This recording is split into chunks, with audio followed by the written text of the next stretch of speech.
Oi, what's up? It's Demented, and I wanted to make a new video kind of going over something that I don't think a lot of people are going to really be going over too often, but something that I think would be a pretty interesting video in that I think, as confirmed by this tweet from Sideshow, that we could possibly see a official Overwatch League fantasy going into next season. And with that, I also know that there's been definitely some fantasy league kind of spin-offs or unofficial leagues that have been going on for a while, and I thought it would be cool to kind of make a video to think of some possible underrated picks that might go over some people's heads in your drafts or just in general when you're drafting an Overwatch League team. If you're wanting to get money and maybe you're like way later in the rounds and you're running out of good like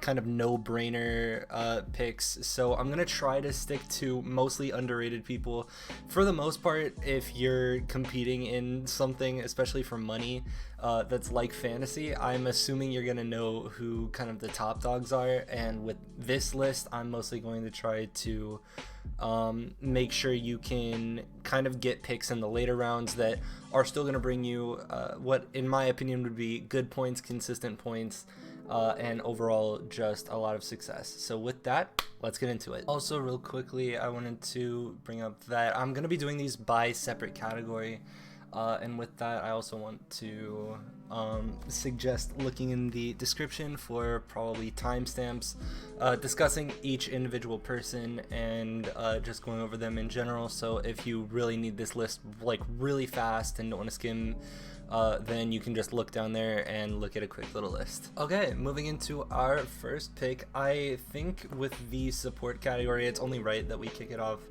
kind of going from the top down in this list overall, and I wanted to start with 1987, who I typically just kind of refer to as 87.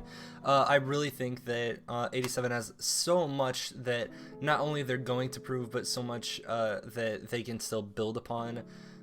Had a ton of success with Team CC and has overall been a really exciting pickup that I've been looking forward to seeing going forward. And I think, especially in terms of Chinese flex supports, 87 was definitely like cream of the crop, best person that you could have gotten. But I still think in terms of other flex supports, if you're just thinking, I guess, in the grander scheme of things, there's a lot more I guess better ones that come to mind in terms of like Violet, Twilight, there's Shu, there's like a bunch of different other ones that a lot of people are going to kind of gravitate towards. And I think in a kind of draft scenario, 87 is going to go under the radar in a lot of times. So I really think that especially with what I've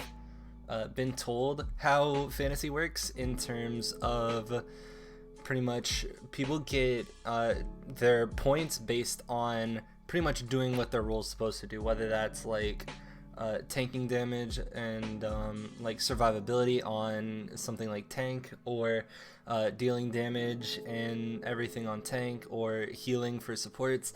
87 is really going to give you everything you could really look for in a support, so that would definitely be one of my top picks going into it. That's, I definitely think it's going to go under the radar.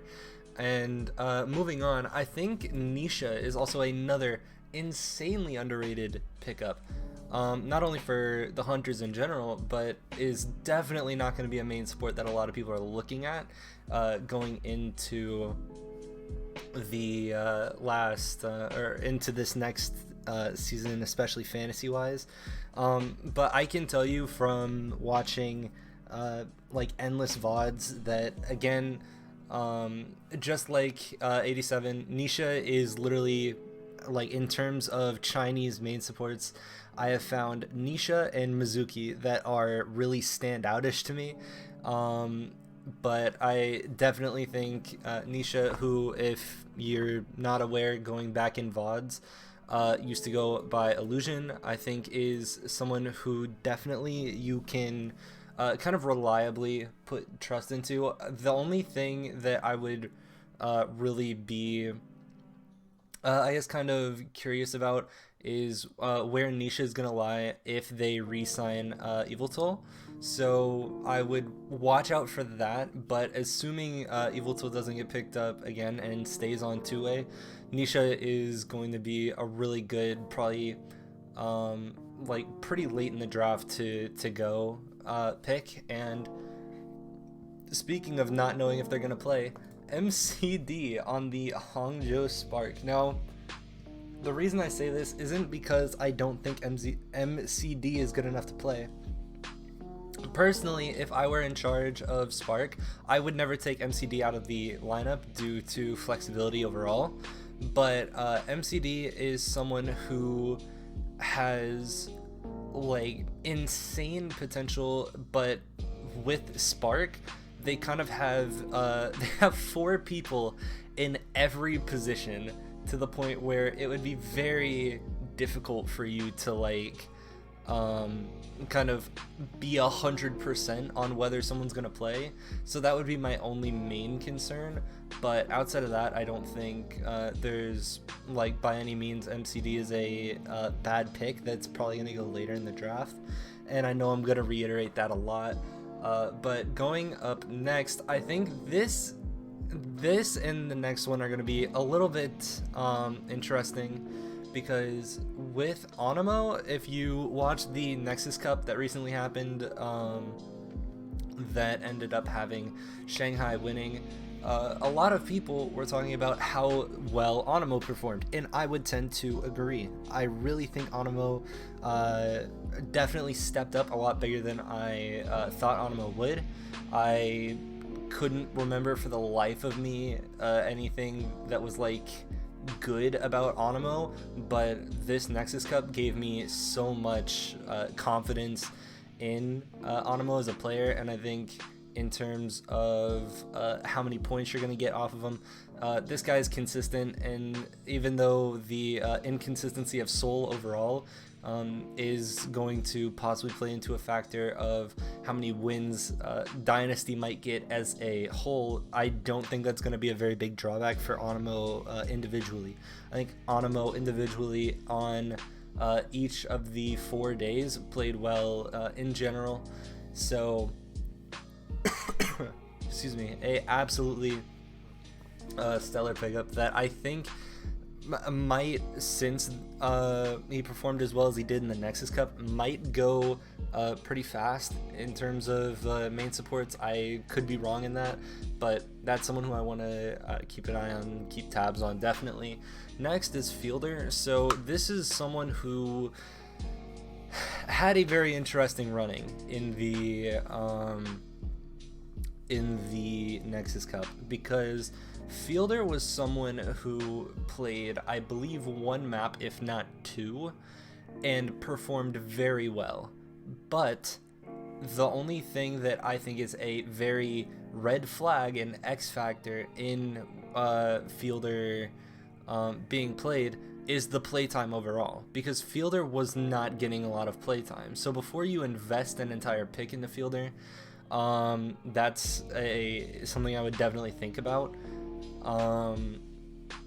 I really, like, I can't say with confidence why Fielder isn't playing as much as Repel. Personally, I think Fielder performed much better than Repel, but you know, what the fuck do I know? I guess it could just be based on Zen picks or whatever, and maybe Fielder's Zen is a little niche compared to the likes of Repel, but I guess we won't really know until the time comes. So with that, going on to Myungbong. So I think Myungbong is a player that not a lot of people have really kept their eye on. I went back and looked at old VODs such as much of a joke as it was, things like the toilet bowl and a whole bunch of other I guess kind of meme joke games, which was pretty much the Uprising's entire running so far. but Myeongbong has so much fucking talent, especially on Ana. And I think depending on how hard Boston try to make a, I guess, fully rounded out diamond out of Myeongbong, that could be one of the biggest pickups that you could ever do, especially with some of the, not necessarily leaks coming forward, but some of the rumors spreading about Boston Uprising picking up people from WGS Phoenix. Them going full Korean, or partially full Korean for the most part, would be insane for Myeongbong, I think, in general, especially if the rumors are true in Myeongbong having Faith as a main support to back you up, because that is someone who multiple people in the league have vouched for, myself included. I would love to see Faith play in the league, but up until this point, we don't know who the Uprising main support is.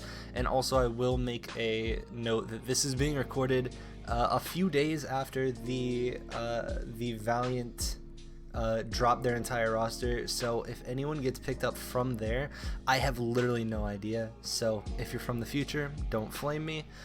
Moving on, Ripa. I think Ripa is still going to be very underrated in terms of the support category.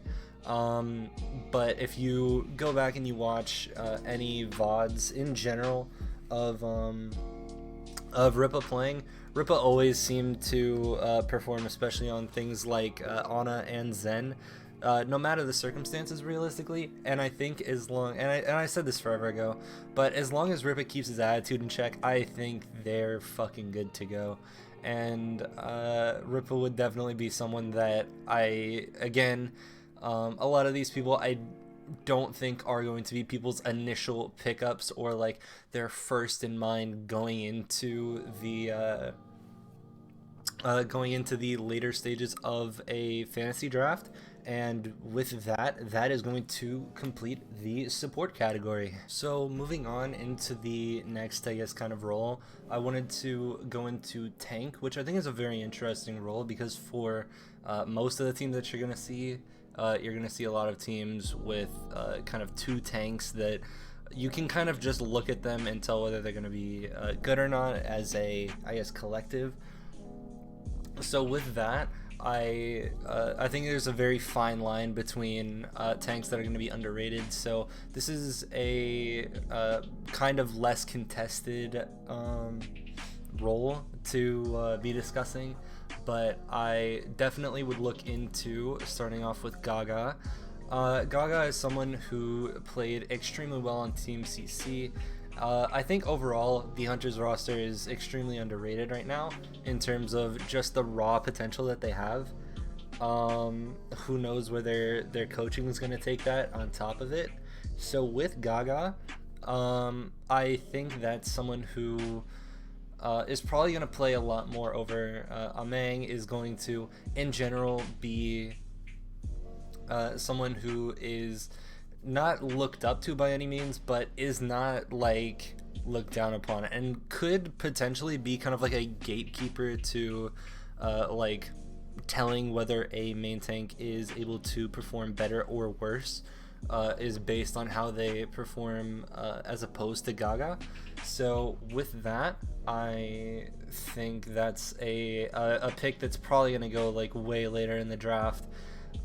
That's definitely not a main tank that comes to mind. And then moving on, Lige is on Spark now. Again, was brilliant on Team CC, as most of them were, but Lige in particular, I feel like is going to get overshadowed just because of the overall, I guess, off-tank role is, and I've said this multiple times before, that the off-tank role is so heavily contested in terms of like how many great off-tanks there are in the league, that Lige is someone that I think is a really good pick that's going to fly under the radar. So if you're looking late around for an off-tank, Lige is definitely someone I would look at, as well as Bianca. So as this might be a lot, I guess, of a quicker person to go than I would think personally, but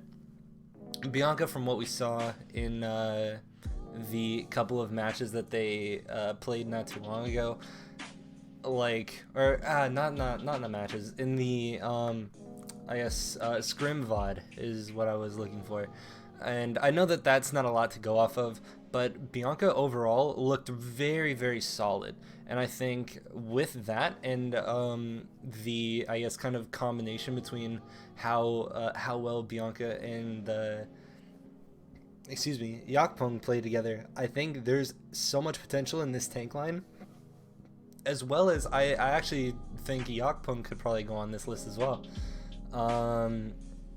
That's someone who's probably going to, I mean, again, that's another roster that only has the 2 tanks, I believe at least. So they're going to get a whole lot of playtime. They're going to get, like, all the, in terms of points, that's definitely someone who you're going to be looking at.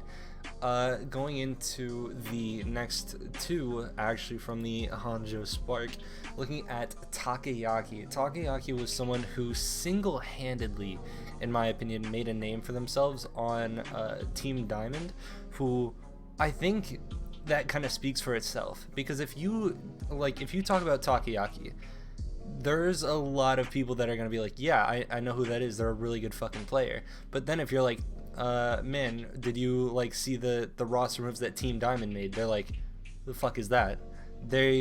People aren't going to recognize Team Diamond as opposed to recognizing the individual player Takoyaki, which I think speaks for how well they play, and can definitely be translated over. I have no clue how fast people are going to gravitate towards Takoyaki in general, but I think that there's definitely a lot of potential there, so I would definitely keep your eyes on that into the later rounds of the draft, and also keep your eye out for Bernar.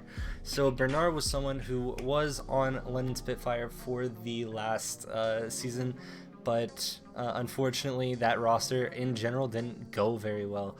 But later in the, I can't remember if it's actually later in the, if it was during the season. I don't think it was, but I remember it was very soon after that Bernar got swapped to the Hangzhou Spark, and everyone really loved that pickup and thought it was, you know, a pickup that everyone can look at and respect, to be fair. And that's, I think, going to be a really big move going forward. In terms of where the Lige, Takoyaki, and Bernar balance is going to be in terms of who's getting playtime, I think is definitely something to be up in the air for, which I would definitely advise for you to think about when picking your team. That although Hangzhou Spark does have a lot of really good players, and as some of my friends in discussions have said, they look like an incredible team on paper, but then if you I guess take that kind of away from it, then there's just not, like, you don't know what you're gonna get, because it literally looks like they're gonna be rolling a dice to see who the fuck they're gonna play, because they have 4 people in each role.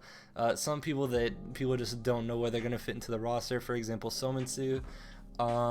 So that's something I would definitely kind of keep a mark on if you're thinking about picking up a Spark player, just in general.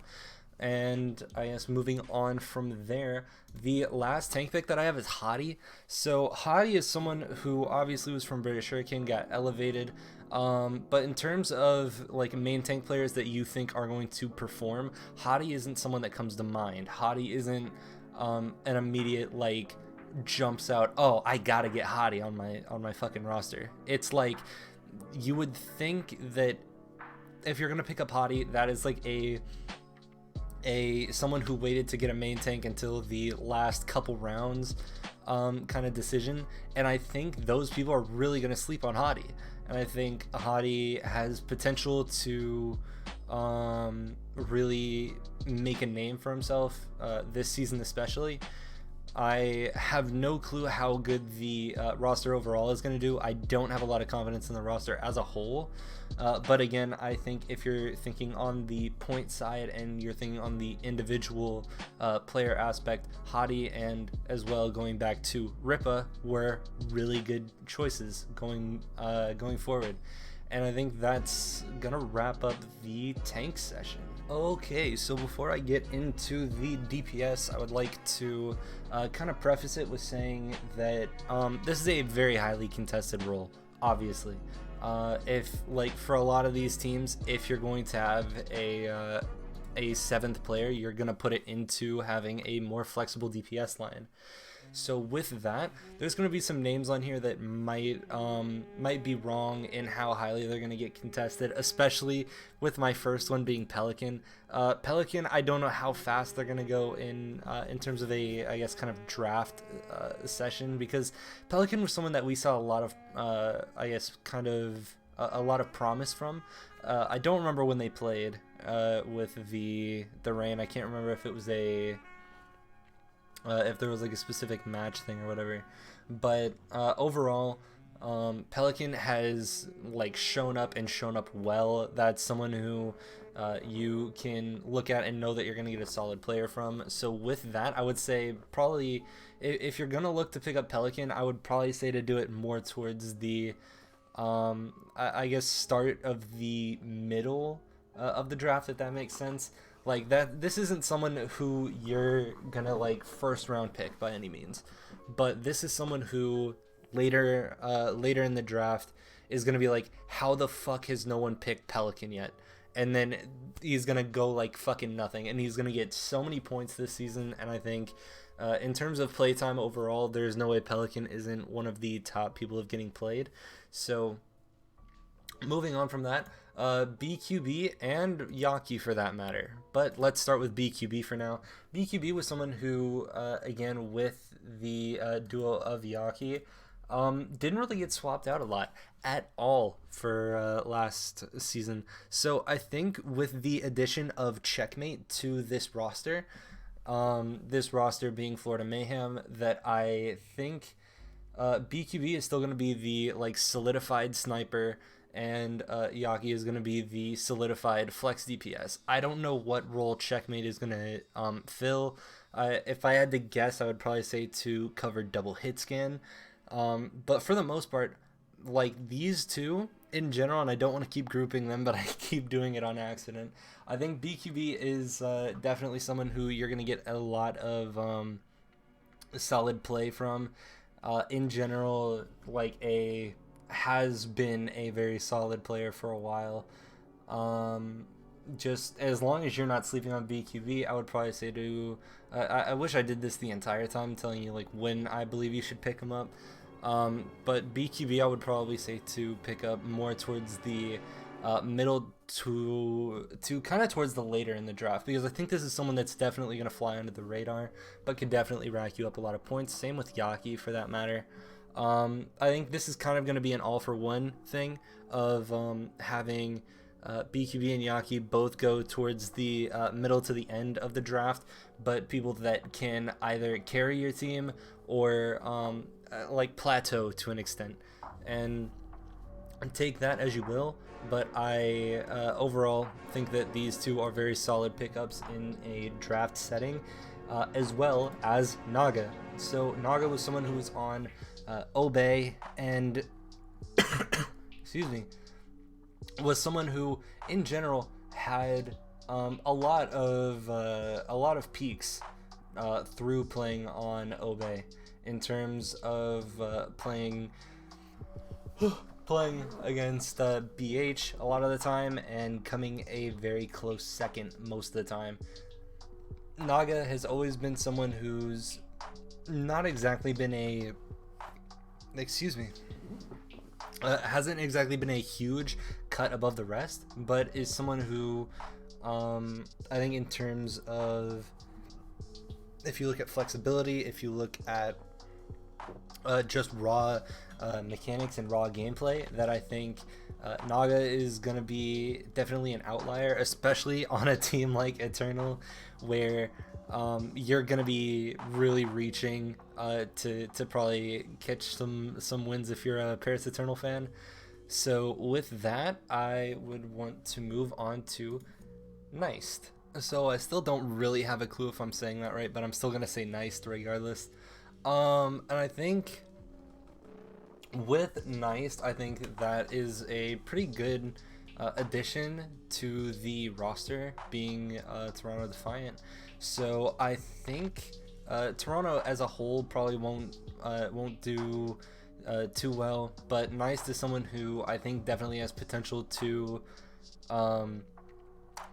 possibly score a lot of points. I'm not 100%. I haven't done a huge amount of research, but based off the team that they're on, this could be a team that results in, like, all right, everything that we thought was going to go well went to shit. Let's just pocket the fuck out of one of our DPS and hope that it works. And that potentially could be nice. And the next thing you know, this could be someone getting an insane amount of points each game. I know that's a very big hypothetical, but that's someone who I think is definitely someone to look at. Next, I think Jinmu is someone who could be underrated next season. Solely just because, again, in total, the flex DPS role, just the DPS role in general, is heavily contested to the point where it's a little bit disgusting, if I'm honest. And I think Jinmu is going to be someone who is kind of a mainstay just in the overall Hunters lineup. And if you, I guess, forget about him for even a little bit, that's going to be when someone else is going to pick him up, and you're going to feel like a idiot knowing that you didn't get Jinmu, assuming you don't have a flex DPS already. Speaking of flex DPS, I actually don't know if he's a flex DPS, but choisehwan is fucking insane, and I think that a lot of people are definitely going to be sleeping on choisehwan going into next season. So if you're able to pick up choisehwan, I would definitely say to pick him up early, because this is someone who, if you watched the charge games, this was someone who was like catching bodies left and right. This guy is so fucking good at making sure what needs to get done does get done. So I definitely would have a lot of confidence in them, to the point where I would say to draft them fairly early, as well as mykaylee. Mykaylee is someone who definitely was a lot of a bigger name joining Charge, because it was someone who is coming off of Bilibili, and Bilibili was obviously the academy team of, I believe, Spark? Yeah. So Bilibili, the academy team of Spark, having Kaylee there, Kaylee was able to just individually stand out for a while, which if you're not aware, if you're able to stand out in contenders, that's obviously showing that you're not only owl ready, but have the possibility to shine in owl. And especially with Kaylee's Ash was something to kind of be I don't want to like overhype it too much, but be kind of like taken back by, and that it kind of could 180 games. And I think going forward, I would probably say to draft Kaylee more towards the dead middle of your draft in general, and you could find a lot of success. Now, moving on to our final DPS, final person is Feather. So I think Feather is obviously from Talon, moved up to NYXL. I can't remember in particularly how well they played in the leaked Scrim VOD, but Feather did, I think, fairly well, not only just on Talent, but in general was a just a confident player and someone who was putting up pretty good performances reliably. I think they were playing Sombra for the majority of the part in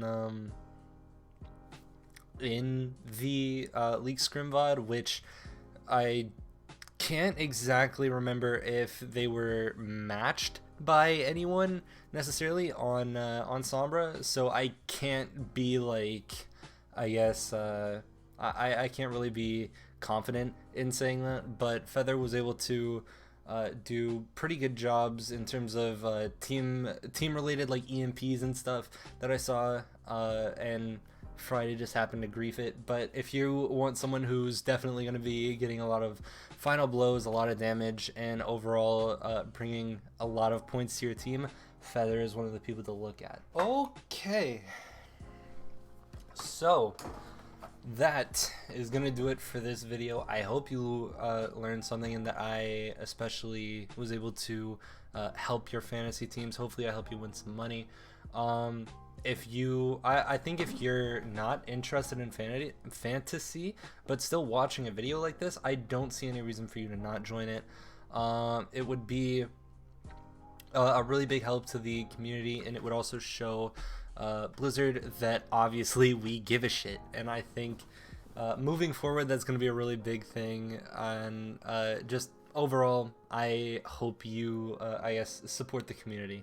So with that, once again saying with that, but moving on, I fucking love you guys. I know this is a little mixed. I'm sorry. I talked a lot really fast, and I'm a little out of it, but I'm happy with myself. I'm fucking proud of how long I talked, but you know, whatever. Moving on, which I don't know why I keep saying. Fuck me, man. All right, I'm gonna wrap it up. I love you guys so much. I appreciate you watching all the way to the end. If you have any more videos like this that you want me to, I guess, kind of do in the future, I can see. I have actually no clue if there's a way to do some sort of like mock draft for Overwatch League, but if there was, I would be totally fucking down to do a bunch of those, because I know that that's a big thing for things like fantasy football and all that. But you know, regardless, I'll get to that and see if there's anything like that in the future. Be sure to follow me on Twitter if you want updates or whatever. I will be I can't remember if I'm gonna go live soon or not. I don't want to like say something but like not really mean it. I've also thought for a while of doing a like unranked to GM, which I know is tacky as fuck, but it's good for viewers in terms of playing it on Twitch. So watch out for that possibly by following me on Twitter. I love you guys. I will see you when I see you later.